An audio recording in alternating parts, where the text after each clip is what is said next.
أعوذ بالله من الشيطان الرجيم.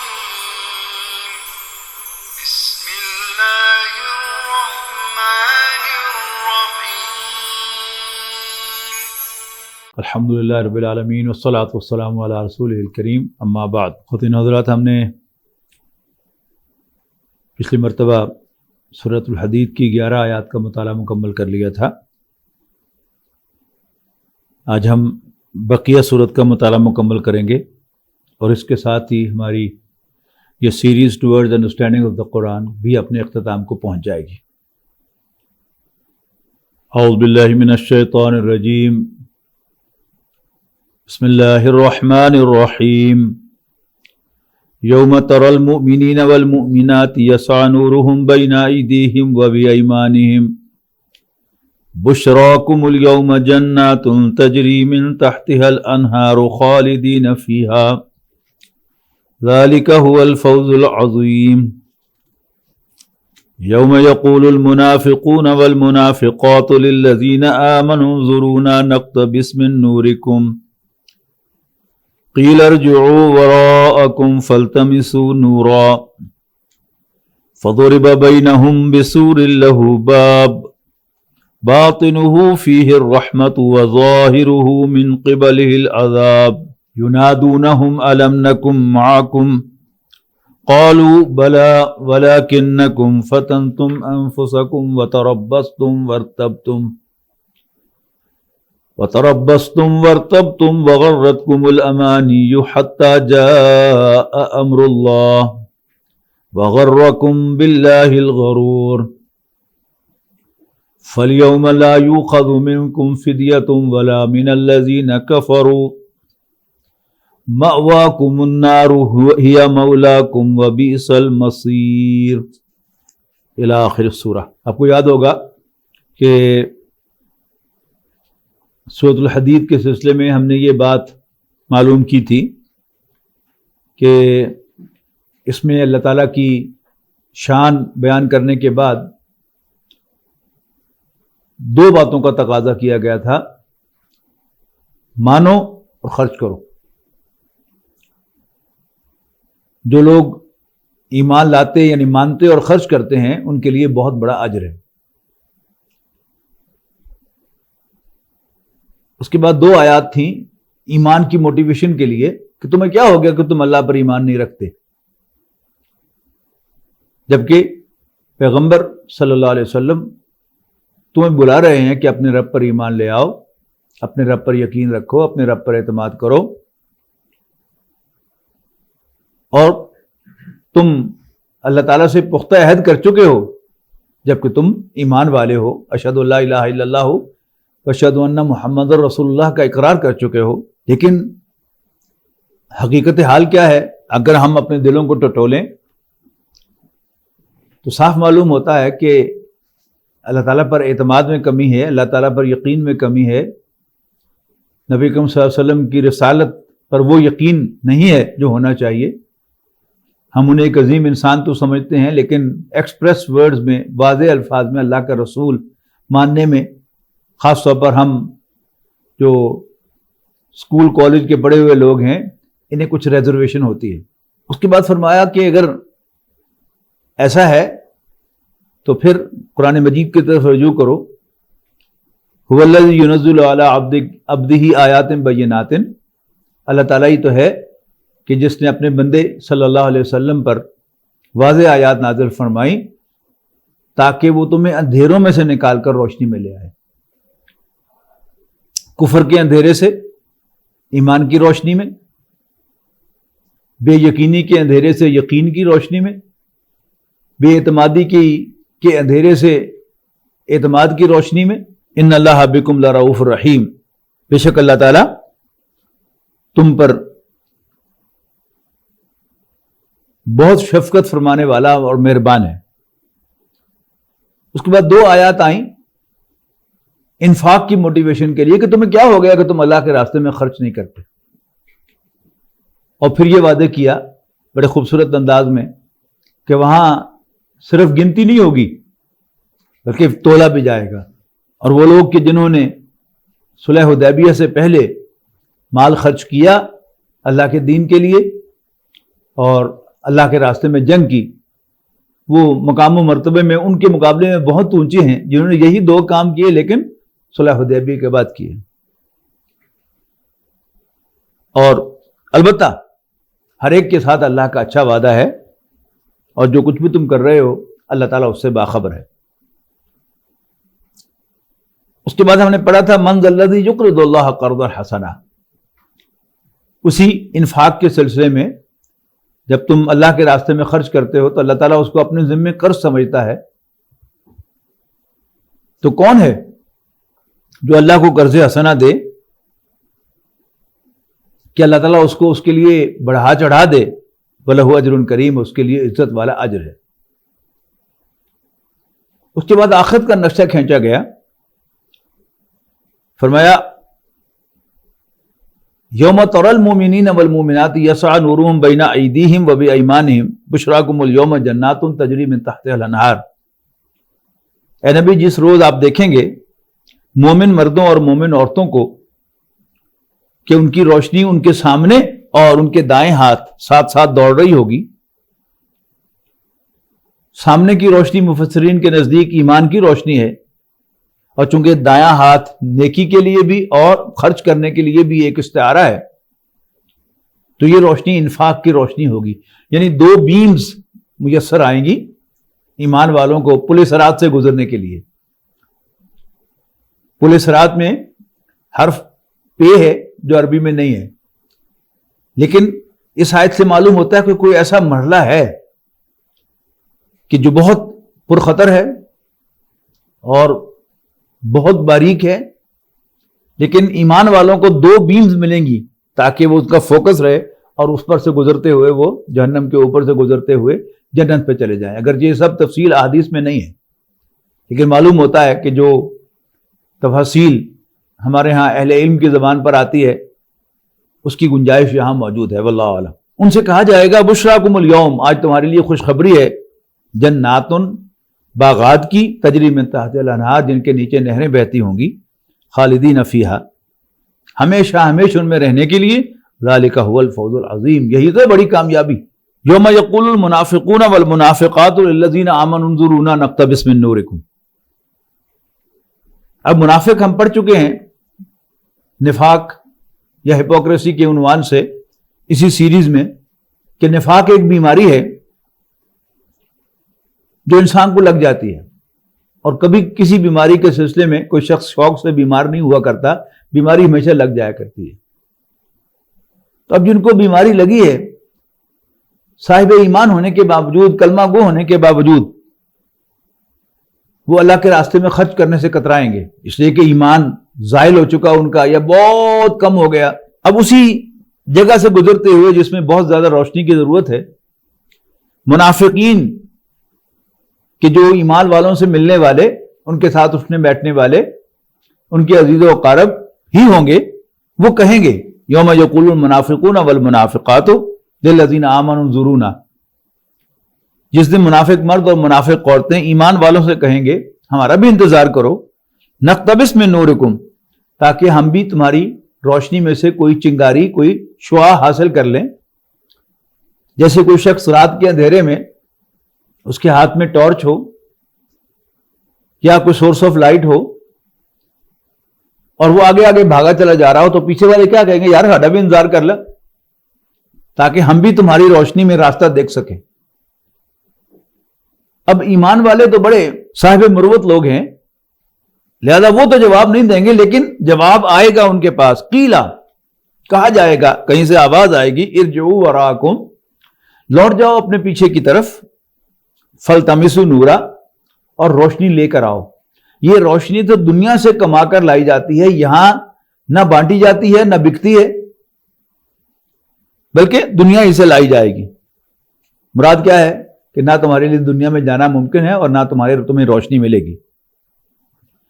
فَضُرِبَ بَيْنَهُمْ بِسُورٍ لَهُ بَابٌ، اب سین کیا ہے کہ ایمان والے، انفاق کرنے والے گزر کر جنت میں پہنچ جائیں گے، اور پھر اہل جنت اور اہل جہنم کے درمیان ایک فصیل حائل کر دی جائے گی، جس میں ایک دروازہ ہوگا باہم گفتگو کے لیے، جس کا آگے ذکر آ رہا ہے.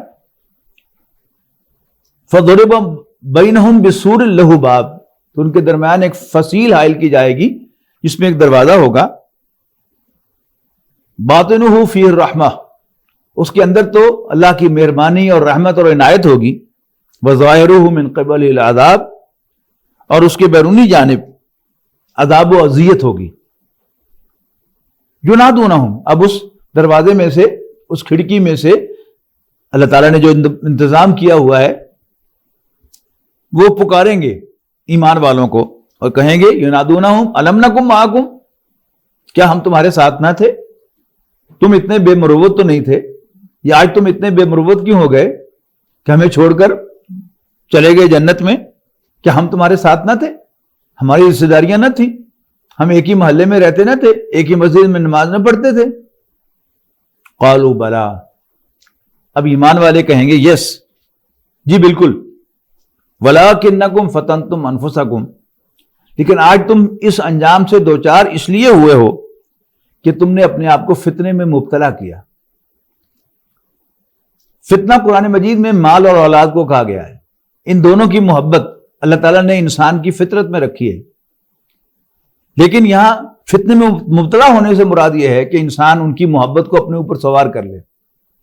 جب انسان کو مال کی محبت اور اولاد کی محبت گھیر لے گی، ان کا محاصرہ کر لے گی، ان پر چھا جائے گی، تو پھر وہ ان کے لیے پاگل ہو جائیں گے. مال کا حرص، اولاد کو آسائشیں پہنچانے کا لالچ جو انسان کو پاگل کر دیتا ہے. تو اہل جنت کہیں گے ان سے ایمان والے، لیکن تم نے اپنے آپ کو فتنے میں مبتلا کیا. فتربصتم، جس کے نتیجے میں تم گو مگو میں چلے گئے. یہ فارسی کا لفظ ہے، آسان اسٹیٹ آف انڈیسیژن میں چلے گئے، یعنی تم فیصلہ نہیں کر پا رہے تھے کہ کدھر جائیں. مسجد میں جا کے کوئی واز سنا، دل کو لگا، بس خیال آیا کہ بس سب کچھ چھوڑ چھاڑ کر اللہ والے ہو جائیں، لیکن گھر پہنچتے پہنچتے پھر سکیئر ون پہ آ گئے کہ نہیں، یہ دنیا جو ہے اس کو چھوڑا نہیں جا سکتا، مال کے بغیر تو رہا نہیں جا سکتا، اولاد کو خوش کرنا تو بڑا ضروری ہے، اولاد کا دکھ جو ہے، اس اولاد کی تکلیف جو ہے یہ ہم نہیں دیکھ سکتے. تو وتربصتم، تم اسٹیٹ آف انڈیسیژن میں چلے گئے. ورتبتم، اور پھر تم شک میں مبتلا ہو گئے. جب انسان یہاں تک پہنچ جاتا ہے پھر بھی واپس نہیں آتا، تو پھر اگلی سٹیج کیا ہے کہ انسان کو خیال آنے لگتا ہے کہ یہ پتہ نہیں محمد صلی اللہ علیہ وسلم واقعی کوئی شخصیت تھے بھی، یا یہ کوئی رومانوی شخصیت ہے. پتہ نہیں اللہ ہے بھی صحیح کہ نہیں، پتہ نہیں آخرت ہونی بھی ہے کہ نہیں. ایسا نہ ہو کہ ہم دنیا کو بھی انجوائے نہ کریں اور آگے بھی کچھ نہ ملے. یہ کیا ہے؟ یہ شک ہے، اور یہ منافقت کی اگلی سٹیج ہے.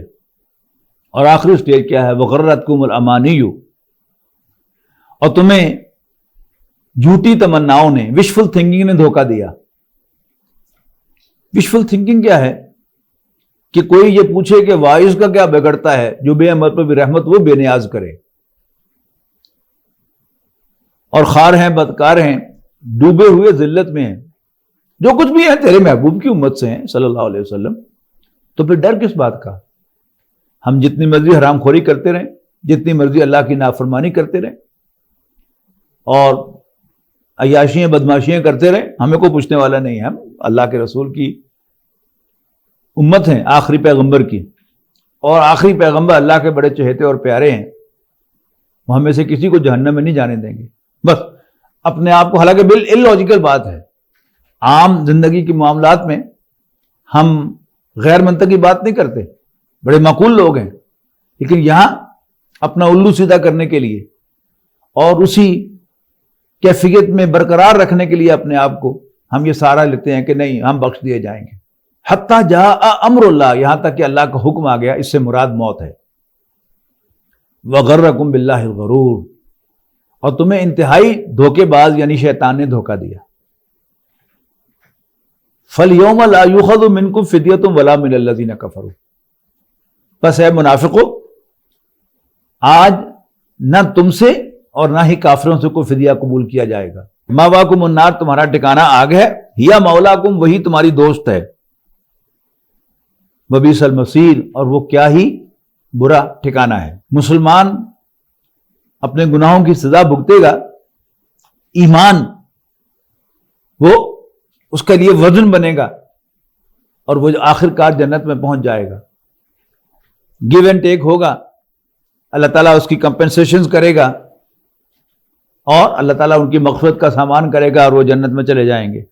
لیکن جو بھی منافق ڈکلیئر ہو گیا، ایک ہے کمزور ایمان، وہ صاحب ایمان ہے، لیکن منافق وہ تو پھر ہوتے ہوتے ہوتے ہوتے وہ کفر کی حدود میں داخل ہو جاتا ہے، کلمہ پڑھتا رہتا ہے بظاہر، لیکن اس کا دل ایمان سے خالی ہو جاتا ہے.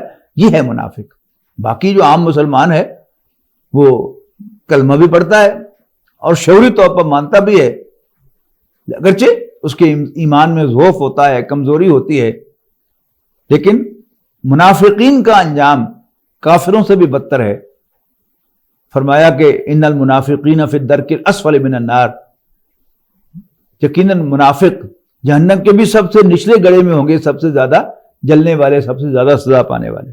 اب جب یہاں ہم پہنچتے ہیں، جیسا کہ ہم نے منافقت کے ہپوکریسی کے عنوان سے پڑھا تھا کہ یہ ایک بیماری ہے جو انسان کو لگ جاتی ہے، لیکن بیماری سائنز اینڈ سمپٹم سے، علامات سے پہچانی جاتی ہے. اگر ہم یہ آیات پڑھیں تو ایسا معلوم ہوتا ہے یہ تو ہماری تصویر ہے، ہم ہی گمگو کا شکار ہے، تربص کا شکار ہے، ہم ہی یہ فیصلہ نہیں کر پا رہے کہ ہم دنیا دار بنیں کہ دیندار بنیں. ہمیں اللہ تعالیٰ پر اعتماد نہیں ہے، ہم ہی پورے یقین کے ساتھ نبی اکرم صلی اللہ علیہ وسلم کو اللہ کا رسول نہیں مانتے، گریٹ مین مانتے ہیں. تو یہ تصویر تو ہماری ہے. تو از دیر اینی وے آؤٹ؟ کوئی ہے نکلنے کا راستہ؟ اپنی اصلاح کی گنجائش ہمارے لیے ہے کوئی، یا اب جہنم ہمارا مقدر بن چکی ہے؟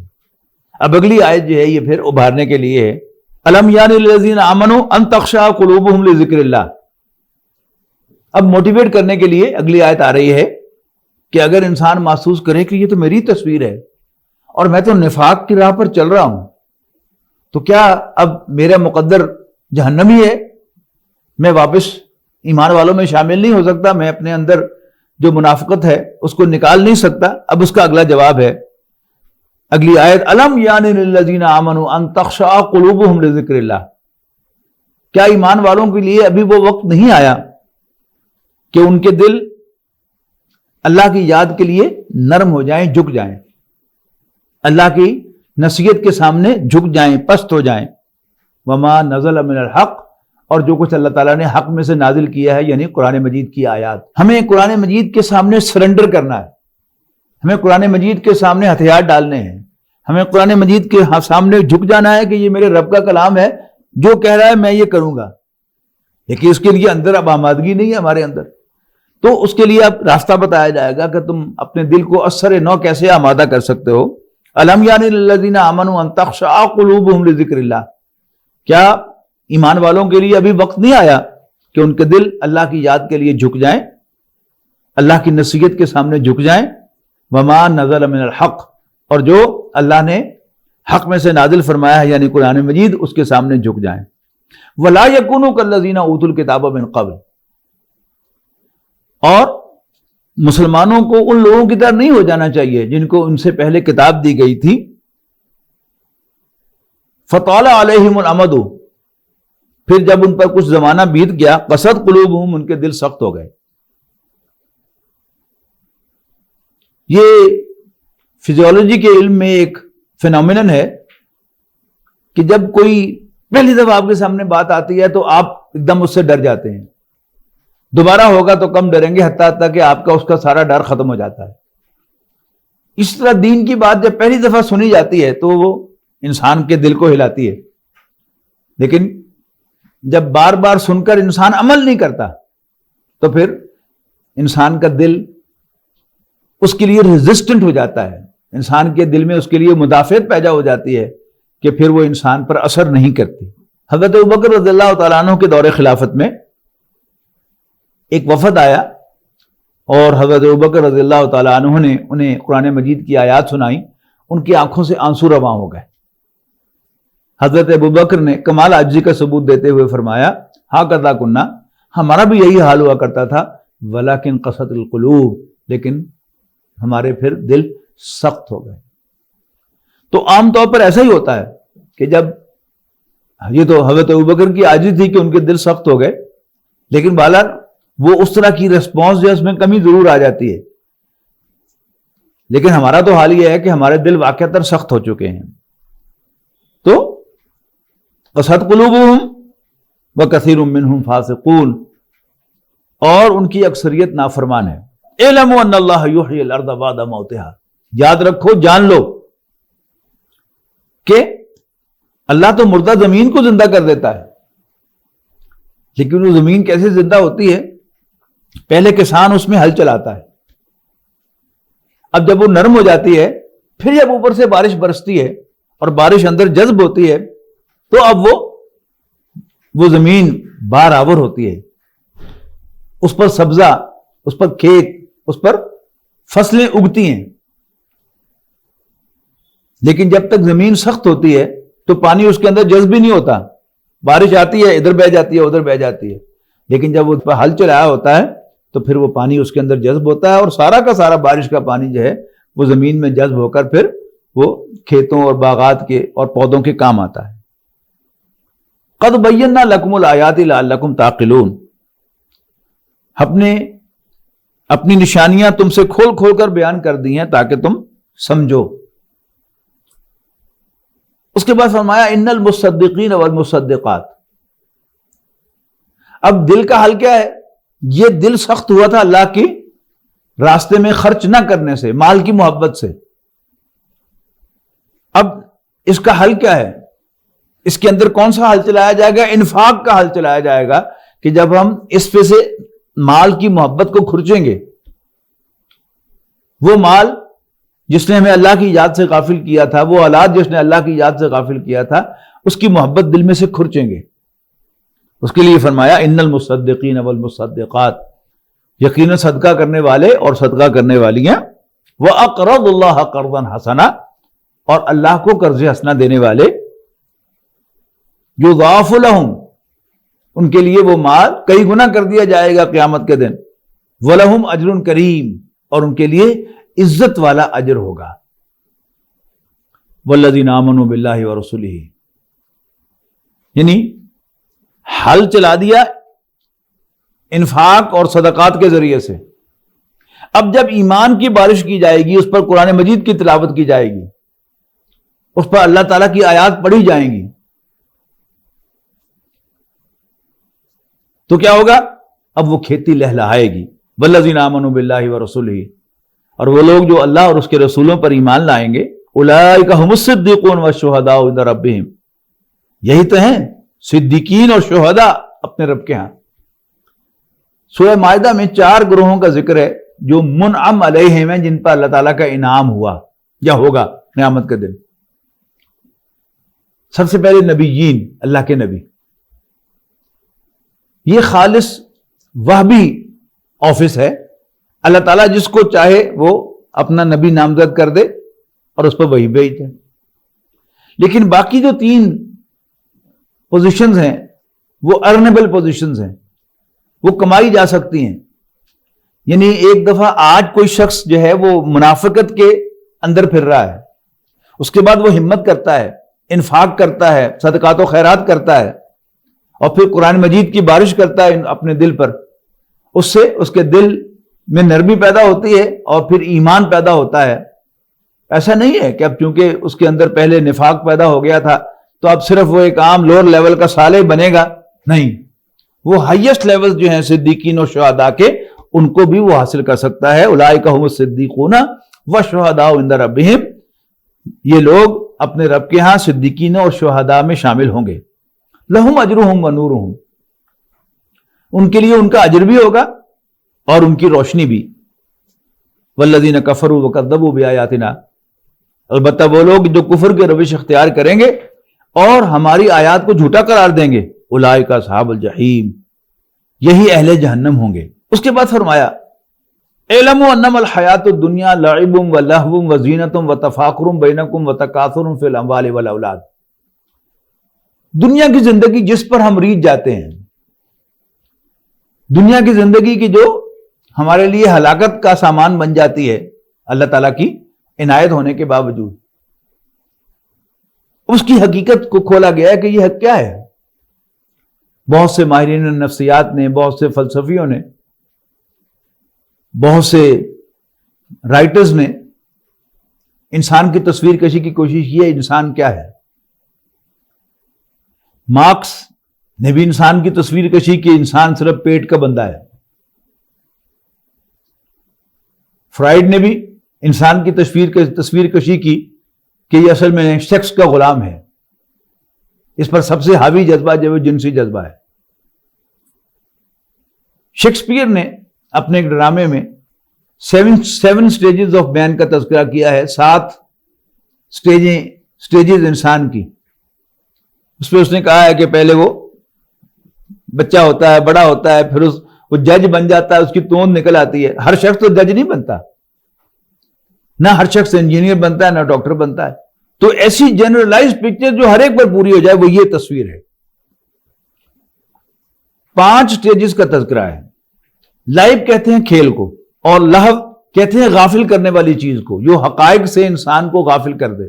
انٹرٹینمنٹ، خواہ وہ ڈسکو ہو، اونچی آواز میں میوزک کا سننا ہو، یا ویسے میوزک سننا ہو، یا کوئی مووی یا ڈرامہ دیکھنا ہو، یا کوئی ڈرگز لینی ہو، تو یہ سب کیا ہے؟ اپنے آپ کو غافل کرنے کے لیے. تیسری چیز فرمائی زینت، زیب و زینت، آرائش، زیبائش، پرکشش لگنا. اور اس کے بعد ہے تفاخر. تفاخر ہے ایک دوسرے پر فخر کرنا. اور پھر تکاثر، ایک دوسرے سے کثرت حاصل کرنے کی کوشش کرنا، اموال و اولاد میں، مال و اولاد میں. یہ سب میں کیا ہے کہ بچہ لڑکپن جو ہے وہ کھیل ہوتی ہے. وہ کھلونوں سے کھیلتا ہے، کسی کو مروڑ دیا، کسی کھلونے کو پھینک دیا، کسی کو توڑ دیا. بعض لوگ کلیم کرتے ہیں کہ اس میں بھی کوئی نہ کوئی مقصد ہوتا ہے، لیکن زیادہ گمان یہی ہے کہ وہ صرف کھیل ہوتا ہے، اس میں اور کوئی بات پیش نظر نہیں ہوتی. پاکستان ٹیلی ویژن پر ایک خاکہ دکھایا کرتے تھے کہ 2 بچے آپس میں لڑے گلی کے اندر. ایک نے دوسرے کی قمیض پھاڑ دی اور اس کو زخمی کیا. وہ روتا ہوا گھر آیا. ماں نے کہا کیا ہوا؟ اس نے کہا جی مجھے اس لڑکے نے مارا ہے. اس کی ماں اس کے گھر چلی گئی. 2 ماؤں نے لڑنا شروع کر دیا، اور اس کا بھی باپ آ گیا، اس کا باپ بھی پیچھے سے پہنچ گیا، باپوں نے بھی لڑنا شروع کر دیا. ان دا مین ٹائم وہ دونوں بچے ایک ہی سائیکل پر سوار ہنستے کھیلتے ہوئے جا رہے ہیں جیسے کچھ ہوا ہی نہیں تھا. یہ ہے لڑکپن. یہ سمجھ میں آئے گا اگلی سٹیج سے. وہ سٹیج اگلی کیا ہے؟ لہو. لہو کہتے ہیں غفلت کو، بیکار چیز کو. یہ کیا ہے کہ وہی لڑکا جب 18 سال کا، 17 سال کا ہوگا، کالج اور یونیورسٹی میں پہنچ جاتا ہے، تو وہاں مارنا تو بہت دور کی بات ہے، کوئی صرف اس کو ٹونٹ کرتا ہے، اس پر طنز کرتا ہے، تو کالج میں بھی کرتا رہتا ہے، اور گھر آ کر بھی، ہاسٹل میں آ کر بھی دانت پیستا رہتا ہے. اس نے مجھے طنز کیوں کیا، اس نے مجھے ٹونٹ کیوں کیا. اس کو یہ بات بھولتی نہیں بار بار. تو پھر وہ اپنے آپ کو کسی اور طرف مصروف کرنے کی کوشش کرتا ہے کہ یاد ماضی عذاب ہے یا رب، چھین لے مجھ سے حافظہ میرا. تو اپنے اس حافظے کو ختم کرنے کے لیے کبھی وہ ڈسکو میں جاتا ہے اور اونچی آواز سے میوزک سنتا ہے، شاید اسے وہ بات بھول جائے، لیکن وہ بھولتی نہیں. یا کوئی ڈرامہ دیکھتا ہے، کوئی مووی دیکھتا ہے، نہیں تو پھر ڈرگ لیتا ہے. یہ سٹیج جو ہے یہ لہو کی سٹیج ہے. اب اسی سٹیج میں ایک اور چیز ہوتی ہے. میں لڑکوں کے ہاسٹل کی بات کر رہا ہوں، وہیں میں رہا ہوں، وہیں میرا جانا ہوا ہے. کسی گرلز ہاسٹل میں نہیں گیا، لہذا میں ان کی بات نہیں کر رہا. I have no idea کہ وہاں کیا ہوتا ہے. لڑکوں کے ہاسٹل میں جو لڑکوں کے کمرے ہوتے ہیں نوجوانوں کے، وہ کوڑے کرکٹ کے ڈھیر سے کم نہیں ہوتے. شرٹ وہاں پڑی ہوئی ہے، پینٹ وہاں پڑی ہوئی ہے، اور لحاف جو ہے اور کمبل جو اگر اوڑا ہوا تھا رات کو تو وہ یوں کر کے پڑا ہوا ہے، اس کو طے نہیں کیا گیا. اور اس نوجوان کو پھٹی ہوئی پرانی میلی اور پھٹی ہوئی جین پہن کے مزہ آ رہا ہے، بکھرے ہوئے بال لے کر کالج جانے میں زیادہ مزہ آ رہا ہے. لیکن یہی نوجوان جب ڈگری لے کر کوالیفیکیشن حاصل کر کے جاب میں چلا جاتا ہے وہی شخص اب وہ 3 پیس پہن کر 3-4 اینگل سے مرر میں دیکھتا ہے کہ میں ٹھیک لگ رہا ہوں، اچھا لگ رہا ہوں. یہ فرق ہے. یہ کیا ہے؟ یہ زینت کی سٹیج ہے.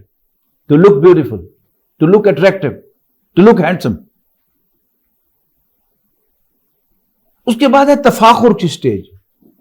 یعنی یوں سمجھیے کہ 18 سے 25-27 سال تک تو لہو کی سٹیج تھی، اور اس کے بعد پھر 25 سے 35 2-3 سال پلس مائنس کرتے جائیں، یہ سٹیج زینت کی سٹیج ہے. اور پھر 35 to 45 یہ تفاخر کی سٹیج ہے. یہ سٹیج کیا ہے؟ اس میں ہر شخص محسوس کرتا ہے کہ میرے جیسا کوئی نہیں. اگر کوئی استاد ہے تو وہ محسوس کرتا ہے کہ میرے جیسا لیکچر کوئی نہیں دے سکتا. کوئی ڈاکٹر ہے تو وہ سمجھتا ہے کہ میری جیسی تشخیص کوئی نہیں کر سکتا. سرجن ہے تو وہ سمجھتا ہے کہ میرے جیسا آپریشن کوئی نہیں کر سکتا. وکیل ہے تو وہ سمجھتا ہے کہ میرے جیسا آرگومنٹ نہیں کر سکتا کوئی. یہ تفاخر کی سٹیج ہے، ایک دوسرے پر فخر کرنا. سو مچ سو کہ وہ شخص جس کی دنیا میں کوئی پذیرائی نہ ہوئی، وہ بھی دل ہی دل میں سوچتا ہے کہ آدمی تو میں بڑا کام کا تھا، لیکن اس زمانے نے اس ہیرے کی قدر نہیں کی. اب ایک سٹیج پر وہ 18 گھنٹے نان سٹاپ کام کر سکتا تھا. اب جو ہی وہ 50 سال کا ہوتا ہے یا 50 کے قریب پہنچتا ہے، اب وہ تھکاوٹ محسوس کرنے لگتا ہے. 2-3 گھنٹے کام کرنے کے بعد وہ تھوڑا سا ریسٹ مانگتا ہے، ایک کپ کافی یا چائے کا مانگتا ہے. تو یہ کیا ہے؟ اب یہ اس سے بھی اگلی سٹیج ہے کہ خود محسوس کر لیتا ہے کہ اب میں وہ نہیں رہا. اب وہ پہلے اپنے تذکرے کرتا تھا، اب وہ بچوں کے اور پوتوں کے تذکرے کرتا ہے. زیادہ بوڑھا ہو کر پہلے بیٹوں کے تذکرے کرتا ہے کہ جی میرا ایک بیٹا جو ہے وہ CSS کوالیفائی کر گیا ہے، ڈپٹی کمشنر لگ گیا ہے. ایک بیٹا میرا ڈاکٹر ہے، ایک میرے بیٹا میرا سول اس میں ملٹری آفیسر ہے، وغیرہ وغیرہ. تو یہ کیا ہے؟ مال و اولاد میں کثرت، اور پھر ہرس. یعنی وہ واک کر رہا تھا، چلتا جا رہا ہوتا ہے قبر کی طرف، لیکن عجیب بات ہے کہ دنیا کی ہرس اسے نہیں چھوڑتی. تکاثر فی الاموال والاولاد. تو ایک انسان کی، ایک مرد کی خاص طور پر یہ ٹرو پکچر ہے جو قرآن مجید نے کھینچی ہے کہ بچہ ہے، خود اٹھ نہیں سکتا، خود کروٹ نہیں لے سکتا، پھر آہستہ آہستہ مضبوط ہوتا ہے، بڑا ہوتا ہے، اور پھر دوبارہ اس میں ڈکلائن آتا ہے، کمزوری آتی ہے، اور پھر وہ مٹی میں دفن ہو جاتا ہے، اور اس کا جسم خاک بن کر ہوا کے ساتھ اڑنے لگتا ہے. تو اعلموا انما الحیات الدنیا لعب ولہو وزینۃ وتفاخر بینکم وتکاثر فی الاموال والاولاد کمثل غیث، جیسے بارش اعجب الکفار نباتہ، کہ کسانوں کو، یعنی کفر کہتے ہیں نا چھپانے کو، کافر حقیقت کو چھپانے والا، تو کفار بیج کو زمین میں چھپانے والے، مراد کسان ہیں کہ کسانوں کو ان کی کھیتی بھری لگتی ہے، بارش برسی، فصل جو ہے وہ لہلہا اٹھی، سبز ہو گئی. جو کسان ہے اس کے دل کی کھیتی، اس کی کلی دل کی کھل کھل اٹھتی ہے، اس کے دل کی میں بہار آ جاتی ہے. ثم یہیج، اور پھر وہ خوب زور پر آتی ہے. فتراہ مصفرا، آخر کار وہ زرد پڑ جاتی ہے. ثم یکون حطاما، اور پھر وہ چورا چورا ہو جاتی ہے. دنیا میں یہ سب کچھ تو سب کے ساتھ ہوتا ہے. کسی محل میں پیدا ہونے والے اور پرورش پانے والے پر بھی یہ تمام سٹیجز آتی ہیں، اور کسی کٹیا میں پیدا ہونے والے اور وہاں پروان چڑھنے والے پر بھی یہ سب سٹیجز آتی ہیں. لیکن آخرت میں نتائج مختلف ہوں گے. وفی الآخرۃ عذاب شدید ومغفرۃ من اللہ ورضوان. آخرت میں یا تو شدید عذاب سے پالا پڑے گا، یا اللہ تعالیٰ کی طرف سے بخشش کا پروانہ ملے گا، اور یہ کہا جائے گا کہ میں تم سے راضی ہوں. وما الحیات الدنیا الا متاع الغرور. یہ دنیا تو بس دھوکے کا ایک سامان ہے. یہ جو فرمایا کہ دنیا دھوکے کا ایک سامان ہے، یہ ایکٹ پلے کی طرح کا ہے کہ ایک ایکٹر کو ایک کیریکٹر اسائن کرتا ہے پروڈیوسر، اور وہ کیریکٹر کچھ بھی ہو سکتا ہے، وہ مووی یا ڈرامے میں بادشاہ بنا ہوا بھی ہو سکتا ہے، اور کوئی دھکے کھانے والا، مار کھانے والا، ظلم سہنے والا فقیر اور محتاج بھی، لیکن اس کے کام کی چیز وہ نہیں ہے۔ دیکھنے والوں کو وہ دیکھ کر دھوکا ہوگا، لیکن اس کے کام کی چیز کیا ہے کہ اس کی پرفارمنس کی بنیاد پر، کہ اس نے ایکٹنگ کیسی کی ہے، اس نے وہ کردار کیسا نبھایا ہے، اس کو ملین پاؤنڈ ملنے والے ہیں، اس کو ملین ڈالرز ملنے والے ہیں، یہ ہے اصل اس کے کام کی چیز۔ وَمَا الْحَيَاةُ الدُّنْيَا إِلَّا مَتَاعُ الْغُرُورِ سَابِقُوا إِلَىٰ مَغْفِرَةٍ مِّن رَّبِّكُمْ وَجَنَّةٍ عَرْضُهَا كَعَرْضِ السَّمَاءِ وَالْأَرْضِ، دوڑو، لپکو، ریس لگاؤ، کمپیٹ کرو اپنے رب کی بخشش کو حاصل کرنے کے لیے اور اس جنت میں داخل ہونے کے لیے جس کی چوڑائی، جس کی وسعت آسمان و زمین کی وسعت کے برابر ہے۔ اعدت للذین آمنوا باللہ ورسلہ، جو تیار کی گئی ہے ان لوگوں کے لیے جو ایمان لاتے ہیں اللہ اور اس کے پیغمبروں پر علیہ السلام۔ ذالک فضل اللہ، یہ اللہ کی عنایت ہوگی، یؤتیہ من یشاء، وہ جسے چاہے گا عطا کرے گا، واللہ ذو الفضل العظیم، اللہ تعالیٰ بڑے فضل والا ہے۔ فضل کی بحث ہو چکی ہے سورۃ جمعہ کے اندر کہ فضل کیا ہوتا ہے، گریس۔ ما اصاب من مصیبت فی الارض ولا فی انفسکم الا فی کتاب من قبل ان نبرأها، اس دنیا میں جو بھی واقعات و حوادث پیش آتے ہیں وہ اپیرنٹلی بظاہر تو ایسے معلوم ہوتے ہیں کہ جیسے وہ حوادث ہیں کہ ہو اچانک ایسا ہو گیا، ایسا ہوگا، حالانکہ ہمارا ایمان کیا کہتا ہے کہ ایسا نہیں ہے، سب کچھ پہلے سے طے شدہ ہے، تقدیر کی کتاب میں لکھا ہوا ہے باقاعدہ۔ تو نہیں آتی کوئی مصیبت زمین پر یا تمہارے دلوں میں، الا فی کتاب، مگر یہ کہ وہ ایک کتاب میں درج ہے، من قبل ان نبرأها، اس سے پہلے کہ ہم اس کو ظاہر کریں۔ ان ذالک علی اللہ یسیر، بے شک ایسا کرنا اللہ پر بہت آسان ہے، لیکن کیوں بیان کر رہا ہے اللہ؟ لِكَيْ لَا تَأْسَوْا عَلَىٰ مَا فَاتَكُمْ، تاکہ جو چیز تمہارے ہاتھوں سے نکل جائے، تم سے فوت ہو جائے، اس پر تم مایوس نہ ہو جایا کرو۔ وَلَا تَفْرَحُوا بِمَا آتَاكُمْ، اور جو اللہ تمہیں عطا کرے اس پر اترایا نہ کرو، شیخیاں نہ مارا کرو۔ اللہ کی دین ہے، ایک ایک بال، ایک ایک ناخن، ایک ایک صلاحیت، یہ سب اللہ کی دین ہے، میرا کوئی کمال نہیں، کسی کا کوئی کمال نہیں ہے۔ یہ بات ایمان جتنا گہرا ہوتا چلا جائے گا تو انسان کی زندگی پرسکون ہو جائے گی، نہ اس میں مایوسی ہوگی اور نہ اس میں اچھل کود ہوگی، نہ وہ شیخیاں مارے گا اور نہ وہ مایوس ہوگا۔ میرے رب کا فیصلہ ہے، اس نے دے دیا تو بھی اس کی مہربانی ہے، اس نے چھین لیا واپس لے لیا، نہیں دیا تب بھی اس کی مہربانی ہے۔ واللہ لا يحب كل مختال فخور، اور اللہ تعالیٰ کسی بھی اترانے والے کو اور شیخی بگاڑنے والے کو پسند نہیں فرماتا۔ الذین یبخلون ویامرون الناس بالبخل، وہ کہ جو بخل کرتے ہیں خود بھی اور دوسروں کو بھی بخل کرنے کا کہتے ہیں، ترغیب دلاتے ہیں کہ بخل کیا کرو، سنبھال کے رکھو پیسے، بیٹیوں والے ہو ان کے ہاتھ پیلے کرنے ہیں، بال بچے دار ہو ان کی ضروریات پوری کرنے ہیں، یہ صدقہ و خیرات نہ کیا کرو زیادہ، یہ مشٹنڈے ہیں، یہ بیگرز جو ہیں یہ پروفیشنلز ہیں، جبکہ قرآن مجید کہہ رہا ہے کہ مانگنے والے کا بھی تم پر حق ہے۔ فی اموالہم حق للسائل والمحروم، محروم کا تو حق ہے ہی، مانگنے والے کا بھی حق ہے۔ فمن یتولی، اور جو کوئی منہ موڑ لے، فإن اللہ هو الغنی الحمید، تو اسے یاد رکھنا چاہیے اللہ تعالیٰ کو اس کی کوئی پرواہ نہیں ہے، اللہ تعالیٰ انڈیپینڈنٹ ہے، بے پرواہ ہے اور حمید ہے، تعریف کیا گیا ہے۔ لقد ارسلنا رسلنا بالبینات، ہم نے پیغمبروں کو بھیجا واضح نشانیاں دے کر، وانزلنا معہم الکتاب والمیزان، اور ہم نے ان کے ساتھ کتابیں بھی اتاری اور میزان عدل بھی اتاری۔ یعنی ایک میزان تو وہ ہے کہ جس پر لوہا اور اجناس، دالیں، گوشت تولا جاتا ہے، لیکن ایک میزان وہ ہے جو اللہ تعالیٰ نے اوپر سے اتاری ہے، وہ ہے جس میں انسانوں کے حقوق تولے جاتے ہیں۔ باپ کا کیا حق ہے، ماں کا کیا حق ہے، اولاد کا کیا حق ہے، والدین کے کیا حقوق ہیں، شوہر کا کیا حق ہے، بیوی کا کیا حق ہے، لیبر کا کیا حق ہے، محنت کا کیا حق ہے، سرمایہ کا کیا حق ہے، انفرادیت کا کیا حق ہے، اجتماعیت کا کیا حق ہے۔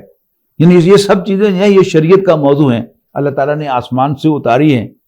کیوں؟ تاکہ لوگ عدل پر قائم ہو جائیں۔ ہر پیغمبر نے اس بات کی نصیحت کی کہ زیادتی نہ کیا کرو، لوگوں کو حقوق دیا کرو. لیکن اب آگے کیا ہے؟ وَأَنزَلْنَا الْحَدِيدَ، اور اب ہم نے لوہا اتار دیا ہے، فِيهِ بَأْسٌ شَدِيد، اس میں جنگ کی طاقت ہے، وَمَنَافِعُ لِلنَّاسِ، اور لوگوں کے لیے اور فائدے بھی ہیں، وَلِيَعْلَمَ اللَّهُ مَن يَنْصُرُهُ وَرُسُلَهُ بِالْغَيْبِ، تاکہ اللہ تعالیٰ جان لے کہ کون ہے جو بن دیکھے غیب میں اللہ اور اس کے پیغمبروں کی مدد کرتا ہے، ان کے لیے جان مال کھپاتا ہے، اللہ کے راستے میں جنگ کرتا ہے تاکہ اللہ کا دین غالب ہو جائے. یہی کیا صحابہ کرام نے کہ نبی اکرم صلی اللہ علیہ وسلم نے صحابہ کرام کی میت میں ان کی نصرت سے اللہ کے دین کو غالب کر دیا. ان اللہ قوی عزیز، بے شک اللہ تعالیٰ قوت والا اور آل مائٹی ہے. وَلَقَدْ أَرْسَلْنَا نُوحًا وَإِبْرَاهِيمَ، اور ہم نے بھیجا نوح اور ابراہیم کو علیہم السلام، یعنی حضرت نوح علیہ السلام کے بعد ساری انسانیت ان کی اولاد ہے، اور حضرت ابراہیم علیہ السلام کے بعد نبوت ان کے خاندان سے باہر نہیں گئی. وَجَعَلْنَا فِي ذُرِّيَّتِهِمْ النُّبُوَّةَ وَالْكِتَابَ، اور ہم نے ان دونوں کی اولاد میں نبوت بھی رکھی اور کتاب بھی رکھی. فَمِنْهُمْ مُهْتَدٍ، تو ان کی اولاد میں سے ہدایت والے بھی ہیں، وَكَثِيرٌ مِّنْهُمْ فَاسِقُونَ، لیکن ان کی اکثریت نافرمان ہے. ثُمَّ قَفَّيْنَا عَلَىٰ آثَارِهِمْ بِرُسُلِنَا، پھر ہم نے انہی کے نقوش پا پر بھیجا بہت سے پیغمبروں کو. وَقَفَّيْنَا بِعِیسَىٰ ابْنِ مریم، اور انہی کی کے پیچھے ہم نے بھیجا عیسیٰ ابن مریم کو، یعنی رسول اللہ صلی اللہ علیہ وسلم سے پہلے جو پیغمبر تشریف لائے ہیں 600 سال قبل ہے اگرچہ، وہ ہیں عیسیٰ علیہ السلام. اب ان کا تذکرہ ہے. وَآتَيْنَاهُ الْإِنْجِيلَ، اور ہم نے انہیں انجیل عطا فرمائی. وَجَعَلْنَا فِي قُلُوبِ الَّذِينَ اتَّبَعُوهُ رَأْفَةً وَرَحْمَةً، اور ہم نے ان کے پیروکاروں کے دلوں میں شفقت اور مہربانی رکھ دی. وَرَهْبَانِيَّةً ابْتَدَعُوهَا، البتہ رہبانیت، ترک دنیا، ابتدا ہوا جس کی انہوں نے ابتدا کر لی. مَا كَتَبْنَاهَا عَلَيْهِمْ، ہم نے ان پر فرض نہیں کی تھی. ہم نے کیا فرض کیا تھا؟ إِلَّا ابْتِغَاءَ رِضْوَانِ اللَّهِ، ہم نے ان پر صرف اللہ کو راضی کرنا فرض کیا تھا. دوسرا ترجمہ یہ ہو سکتا ہے کہ وَرَهْبَانِيَّةً ابْتَدَعُوهَا إِلَّا ابْتِغَاءَ رِضْوَانِ اللَّهِ، کہ انہوں نے رہبانیت کی ابتدا کی صرف اللہ کو راضی کرنے کے لیے، یعنی انٹینشن، ارادہ برا نہیں تھا، لیکن وہ حد سے بڑھ گئے. فَمَا رَعَوْهَا حَقَّ رِعَایَتِهَا، لیکن انہوں نے اس کا خیال نہ رکھا جیسا کہ خیال رکھنا چاہیے تھا. یعنی عیسائیت کے اندر یہ ہوا کہ بظاہر ان کی ننز نے، ان کے پادریوں نے شادیاں نہیں کی، لیکن آپ کو بے شمار لٹریچر ایسا ملے گا، موویز ایسی ملیں گی کہ ان کے کانوینٹس کے اندر جو کچھ ہوا اللہ کی پناہ، اور ان کے گرجے جو تھے ان کے تہہ خانے حرامی بچوں کے قبرستان بن گئے. تو انہوں نے اس کا خیال نہ رکھا. نبی اکرم صلی اللہ علیہ وسلم کی تشریف آوری سے پہلے جو اللہ تعالیٰ کی لیٹسٹ ہدایت تھی وہ انجیل کی شکل میں تھی. آپ جانتے ہیں کہ حضرت خدیجہ رضی اللہ تعالی عنہا کے چچا زاد بھائی ورقہ بن نوفل اگرچہ ترشین نسل تھے لیکن حق کی تلاش میں وہ عیسائی ہو گئے تھے. تو انہوں نے عیسائیت پر بھی عمل کیا، اور اگر اپنے اوپر کوئی پابندیاں لگائیں تو ان کا خیال رکھا، ان کو توڑا نہیں، اور پھر بالآخر وہ ایمان بھی لے آئے. تو اب ان کا تذکرہ ہو رہا ہے کہ فَآتَيْنَا الَّذِينَ آمَنُوا مِنْهُمْ أَجْرَهُمْ، تو ان میں سے جو ایمان لے آئے ہم نے ان کو ان کا اجر بھی عطا کیا، اس رہبانیت کا بھی اور عیسیٰ علیہ السلام پر ایمان لانے کا بھی. وَكَثِيرٌ مِّنْهُمْ فَاسِقُونَ، اور ان کی اکثریت نافرمان ہے. اب ایمان والوں کو اس ریفرنس سے خاص انسٹرکشن دی جا رہی ہے، یا ایھا الذین آمنوا، اے ایمان والو. اب ایمان والا کون ہوتا ہے؟ جو نبی اکرم صلی اللہ علیہ وسلم پر ایمان رکھتا ہے. اللہ کو ماننے والا مومن نہیں کہلاتا. آج کا یہودی جو ہے وہ اللہ پر ایمان رکھتا ہے، اس کے عقائد ہمارے جیسے ہیں، لیکن وہ مومن کیوں نہیں؟ اس لیے کہ جب تک کوئی شخص واضح الفاظ میں نبی اکرم صلی اللہ علیہ وسلم کو اللہ کا رسول نہیں مانتا اور آپ کی ہدایت کو حرف آخر نہیں مانتا، آخری ہدایت نہیں مانتا، اس وقت تک وہ دائرہ اسلام میں داخل نہیں ہوتا. تو یا ایھا الذین آمنوا میں خطاب کس سے ہے؟ ایمان والوں سے، مجھ سے، آپ سے. اتقوا اللہ، اللہ سے ڈرو. وآمنوا برسولہ، اور اللہ کے رسول پر ایمان لاؤ. یہاں ایمان اعتماد کے معنوں میں ہے کہ اللہ کے سب سے محبوب بندے حضرت محمد صلی اللہ علیہ وسلم، سب سے ہدایت یافتہ شخص اس نوع انسانی میں وہ حضرت محمد صلی اللہ علیہ وسلم ہے. انہوں نے تو رہبانیت اختیار نہیں کی، انہوں نے تو 10-11 شادیاں کی ہیں اور گھر گرہستی کی زندگی بسر کی ہے، پوری سوشل لائف بسر کی ہے۔